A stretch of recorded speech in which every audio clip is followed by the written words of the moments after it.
Assalamualaikum warahmatullahi wabarakatuh.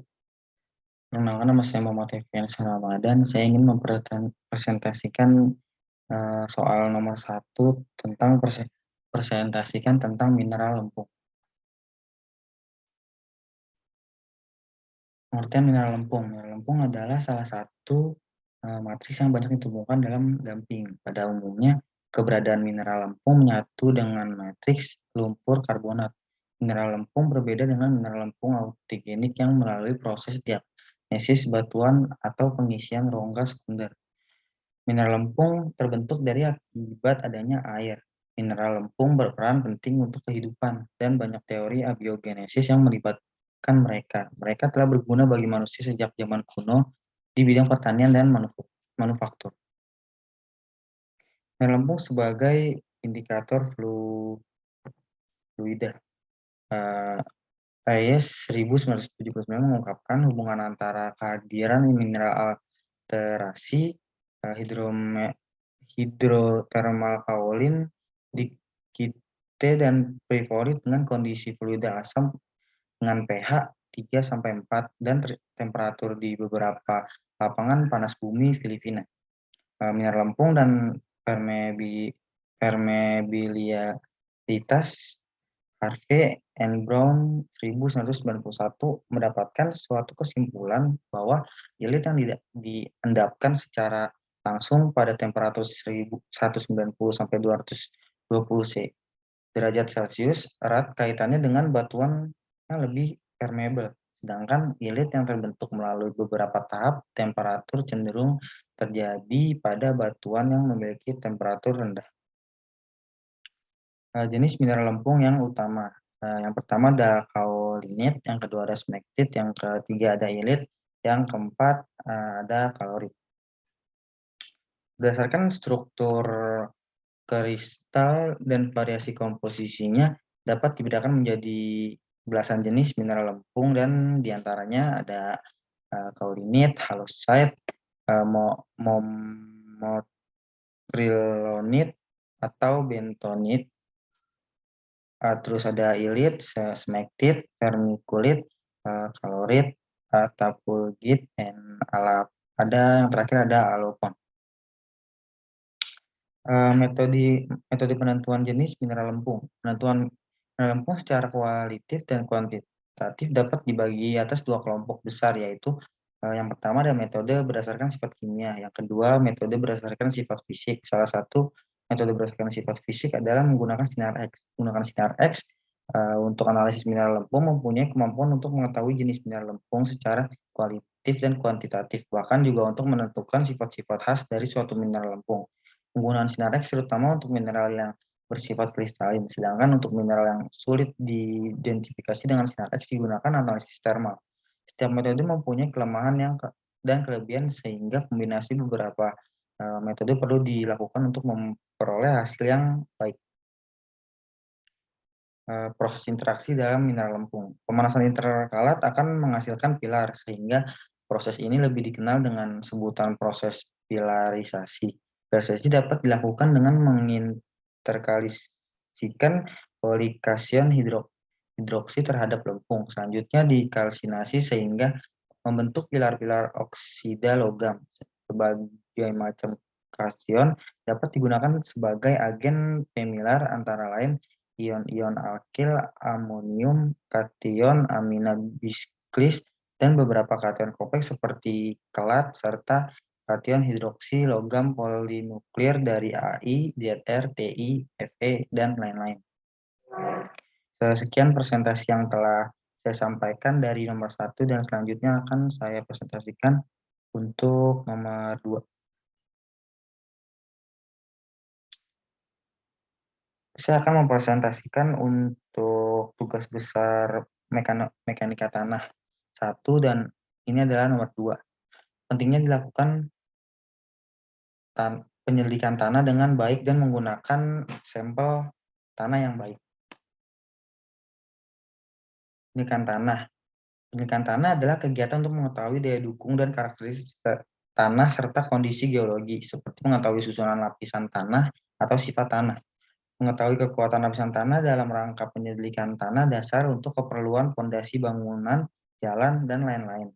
Kepadatan dan daya dukung tanah serta mengetahui sifat korosivitas tanah. Mengapa perlu dilakukan penyelidikan tanah? Untuk mengetahui karakteristik tanah secara lengkap sebelum perencanaan dimulai agar aman secara teknis dan ekonomis, serta lancar saat pelaksanaannya. Sifat-sifat penting yang diperlakukan dari suatu areal tanah sangat tergantung dari jenis proyek apa yang akan dilaksanakan. Apa pentingnya dilakukan penyelidikan tanah dengan baik dan sampel tanah yang baik? Penyelidikan tanah yang dilakukan antara lain untuk mengetahui jenis fondasi yang akan digunakan pada konstruksi bangunan. Selain itu, dari hasil penyelidikan tanah juga dapat ditentukan perlakuan terhadap tanah agar daya dukung dapat mendukung konstruksi yang akan dibangun. Dan yang terakhir, tujuan penyelidikan tanah adalah yang pertama, menentukan sifat-sifat tanah terkait dengan rancangan struktur yang dibangun di atasnya. Yang kedua, menentukan kapasitas dukung tanam menuju tipe fondasi yang dipilih. Yang ketiga, menentukan tipe dan kedalaman fondasi. Yang keempat, untuk mengetahui posisi muka air tanah. Yang kelima, untuk memprediksi besarnya penurunan. Yang keenam, menentukan besarnya tekanan tanah terhadap dinding penahan tanah atau pangkal jembatannya. Yang ketujuh, menyelidiki keamanan suatu struktur bila penyelidikan dilakukan pada bangunan yang telah ada sebelumnya. Yang terakhir, ada pada proyek, jalan raya, dan irigasi, karena berguna untuk menentukan letak-letak saluran, gorong-gorong, penentuan lokasi, dan macam-macam timbunan. Sekian dari presentasi yang untuk nomor 2, selanjutnya akan saya presentasikan untuk nomor 3. Selanjutnya saya akan mempresentasikan tentang, saya akan mempresentasikan soal nomor 3 dari TB1 Mekanika Tanah. Ya, saya mulai dari yang A. Volume total suatu spesimen tanah adalah 80.000 mm per kubik dan beratnya 145 gram. Sedang berat keringnya adalah 128 gram. Kepadatan butir tanah, adalah 2,68. Berdasarkan informasi tersebut, hitunglah yang A, kadar air, B, void ratio, C, porositas, D, derajat kejenuhan, E, kepadatan kering, F, kepadatan jenuh. Yang selanjutnya ada yang B, pada suatu pekerjaan penggalian dasar saluran diperoleh suatu sampel sendikai berat tanah sebesar 15 kg, volume lubang setelah diukur adalah 7,35 desimeter per kubik. Terus ada sampel tersebut dikeringkan pada temperatur konstan 105 derajat. Berat sampel sebelum dikeringkan adalah 450 gram. Setelah dikeringkan 385 gram. Berat jenis tanah, kepadatan butir 2,68. Hitunglah yang A, kepadatan basah, B, kadar air, C, kepadatan kering. Yang D, derajat kejenuhan, yang E, porositas, angka pori. Selanjutnya saya akan memaparkan jawabannya.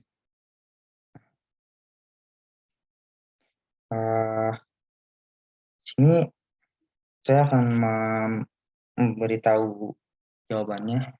Yang pertama diketahui yang A, FT. FT itu volume total suatu spesimen tanah 80.000 milimeter kubik dijadiin sentimeter kubik, jadi hasilnya 80. Dan MT itu beratnya itu 145 gram, dan MS-nya itu 128 ms adalah berat keringnya. Dan PS itu kepadatan tanah. Kepadatan tanahnya itu 2,68 gram per sentimeter kubik. Jawabannya PS atau kepadatan tanah sama dengan 2,68. Kepadatan tanah sama dengan MS per VS. 2,68 sama dengan 128 per VS. VS sama dengan 47,8 cm kubik. PW sama dengan 1. PW sama dengan MW per VW.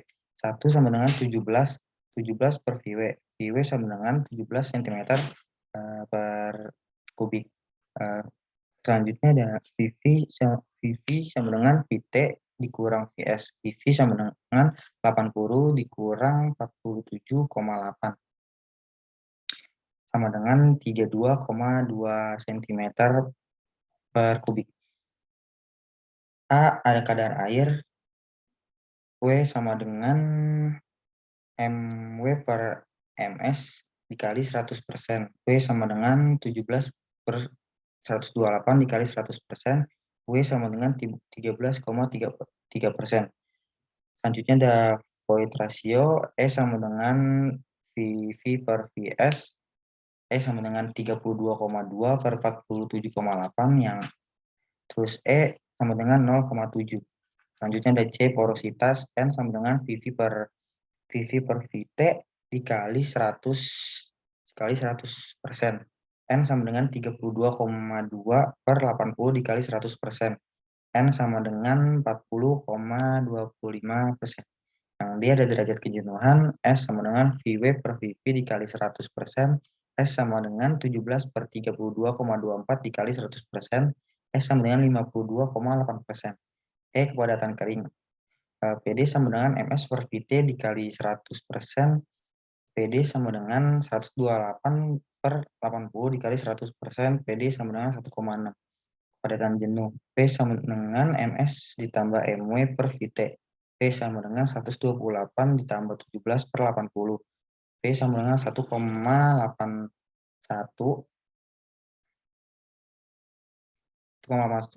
Yang ini selanjutnya yang B, diketahui VT 7,35 desimeter per kubik jam dijadiin cm persegi jadi 7.350.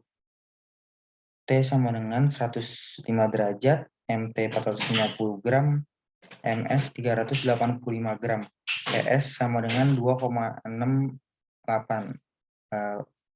Jawabannya yang A tercelup P1 PSAT per PU dikurang PW. PSAT sama dengan MS ditambah MW per VS. PSAT sama dengan 385 ditambah 65 per 7.350. PSAT sama dengan 0,06.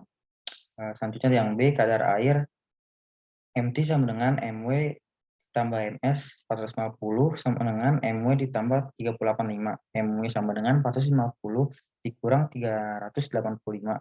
MW sama dengan 65. Kadar air sama dengan MW per MS. Kadar air sama dengan 65 per 385 dikali 100%. Kadar air 16,88%.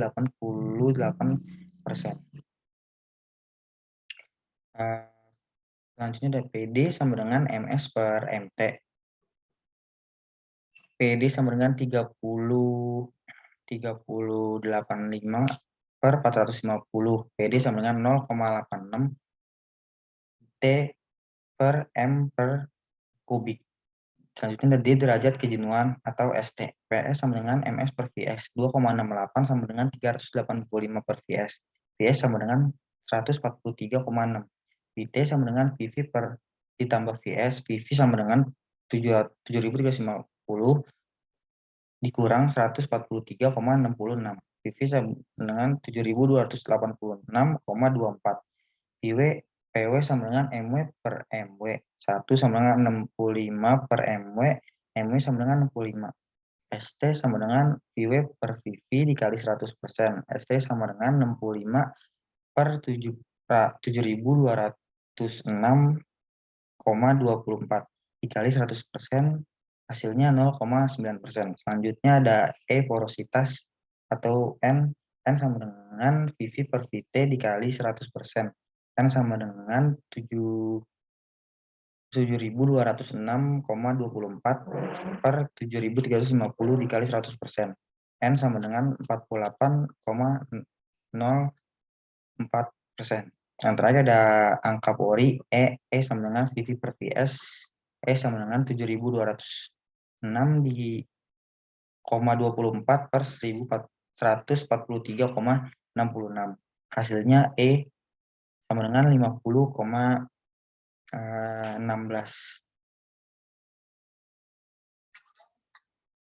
Selanjutnya saya akan melanjutkan nomor selanjutnya yaitu nomor 4 yang bagian A. Saya akan mempresentasikan tentang analisis shift dan analisis hidrometer.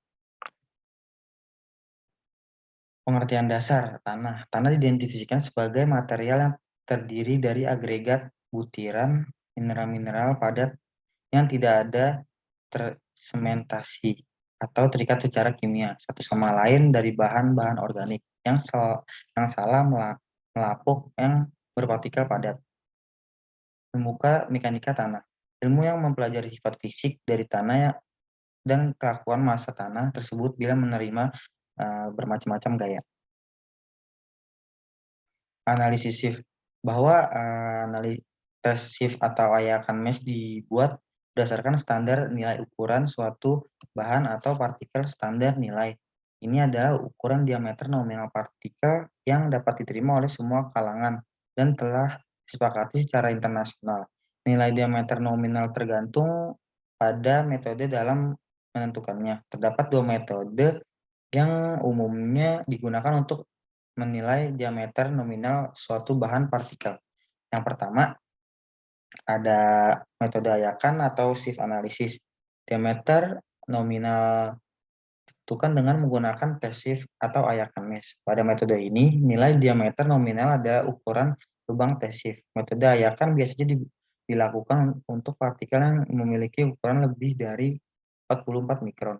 Yang kedua, metode sedimentasi atau elutriasi diameter nominal ditentukan berdasarkan hukum Stokes karena disebut juga dengan diameter Stokes. Metode ini biasanya dilakukan untuk partikel yang memiliki ukuran lebih kecil dari 44 mikron. Selanjutnya ada ukuran ayakan standar. Ini contoh tabel bisa dilihat di bawah. Selanjutnya, hasil dari analisa ayakan umumnya digambarkan di dalam kertas simalogaritma yang dikenal sebagai kurva distribusi ukuran butiran diameter. Maksudnya ukuran butiran. Diameter partikel butiran digambarkan dalam skala logaritma dan presentasi dari butiran yang lolos ayakan tersebut. Analisis hidrometer. Analisis hidrometer didasarkan pada prinsip sedimentasi atau pengendapan butir-butir tanah dalam air. Bila suatu contoh dilarutkan dalam air, partikel tanah akan mengendap dengan kecepatan yang berbeda tergantung pada bentuk, ukuran, dan beratnya. Dengan asumsi semua partikel tanah berbentuk bola atau bulat dan kecepatan mengenai dari partikel tersebut dinyatakan dengan hukum Stokes yaitu V sama dengan YS dikurang YW per 18 N D2, di mana V kecepatan mengendap, YS berat volume partikel tanah, YW berat volume air, N kekentalan air, D diameter partikel tanah. Selanjutnya pengujian fisik tanah. Pengajuan analisis saringan dan analisis hidrometer. Pengujian untuk mengetahui jenis tanah tersebut adalah uji analisis granuler atau uji analisis saringan dan uji analisis hidrometer. Pengujian analisis saringan bertujuan untuk menentukan persentase ukuran butir tanah pada benda uji yang tertahan saringan nomor 200 dan untuk menentukan pembagian butiran atau gradasi agregat halus dan agregat kasar. Sampel tanah yang digunakan dalam pengujian analisa saringan sampel 1 dan 2 masing-masing dengan berat 1000 gram.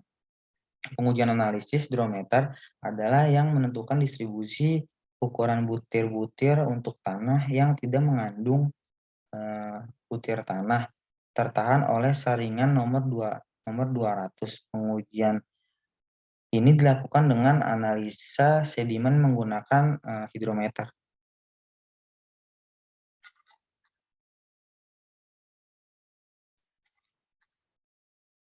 Selanjutnya saya akan mempresentasikan nomor 4 bagian B.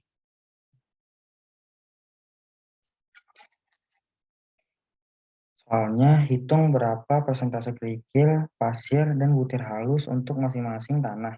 Yang B hitung CU dan CC untuk masing-masing tanah dan berikan komentar tentang tanah tersebut. Di sini ada ukuran ayakan dan ada berat tanah, ada persentase lolos A, dan ada persentase lolos B. Total dari berat tanah A itu 250 dan berat tanah B itu ada 175 gram. Sampel tanah A, kerikil, buka kurung 4,74 mm dikurang 150 mm sama dengan 26 ditambah 31 ditambah 11 per 250 dikali 100% sama dengan 27,2%. Selanjutnya ada pasir 0,663 mm dikurang 4,75 mm. 18 ditambah 24 ditambah 21 per 250 dikali 100% sama dengan 25,2%. Butiran halus kurang dari 0,36 mm, 41 ditambah 32 ditambah 16 ditambah 15 ditambah 15 per 250 dikali 100% hasilnya 47,6%.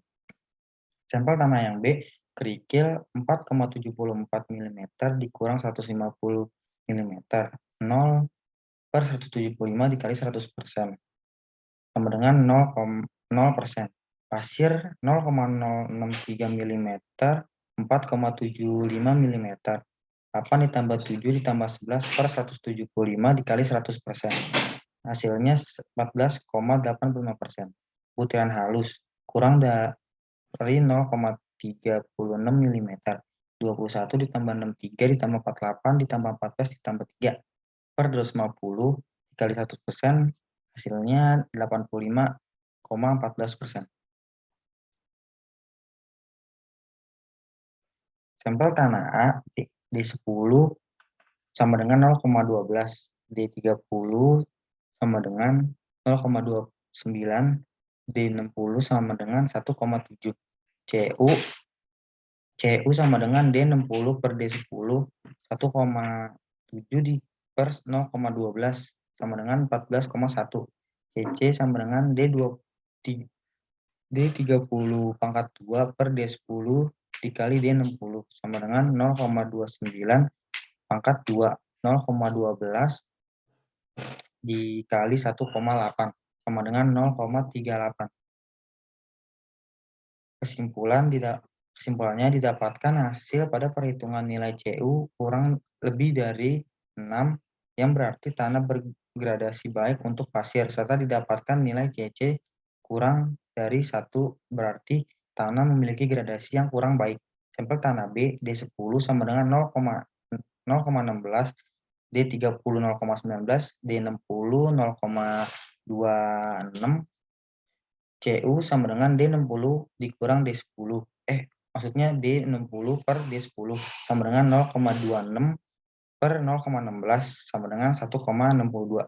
CC D30 pangkat 2 per D10 dikali D60 sama dengan 0,19 pangkat 2 per 0,16 dikali 0,26 hasilnya 0,86. Kesimpulannya, dapatkan hasil pada perhitungan nilai CU sama dengan 1 yang berarti tanah hanya memiliki satu ukuran. Didapatkan CC kurang dari 1 yang berarti tanah memiliki gradasi yang kurang baik. Selanjutnya ada nomor 5.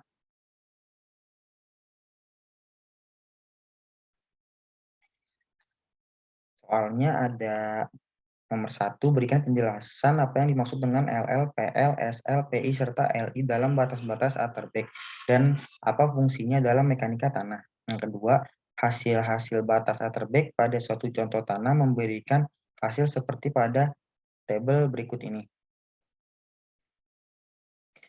LL adalah kadar air tertentu di mana perilaku berubah dari kondisi plastis ke cair. Kegunaannya adalah untuk menentukan konstanta perilaku material sifatnya pada tanah kohesif. Yang kedua ada PL adalah kadar air terendah di mana tanah mulai bersifat plastis. Gunanya adalah untuk mengetahui batas terendah dari keplastisan suatu tanah. SL adalah batas kadar air di mana tanah dengan kadar air di bawah nilai tersebut tidak menyusut lagi atau tidak berubah volume. PI adalah parameter parameter yang diukur dari selisih antara batas cair tanah LL dan batas kepastian atau PL. Kegunaannya adalah untuk mengetahui jumlah partikel lempung dalam tanah jika nilai PI rendah. PLI adalah merupakan perbandingan antara selisih kadar air asli dengan batas pasti terhadap indeks kapasitasnya. Ini adalah hasil dari batas cair, kadar air, indeks praktis tanah, dan kadar air natural untuk tanah tersebut di lapangan besar tersebut, yang D.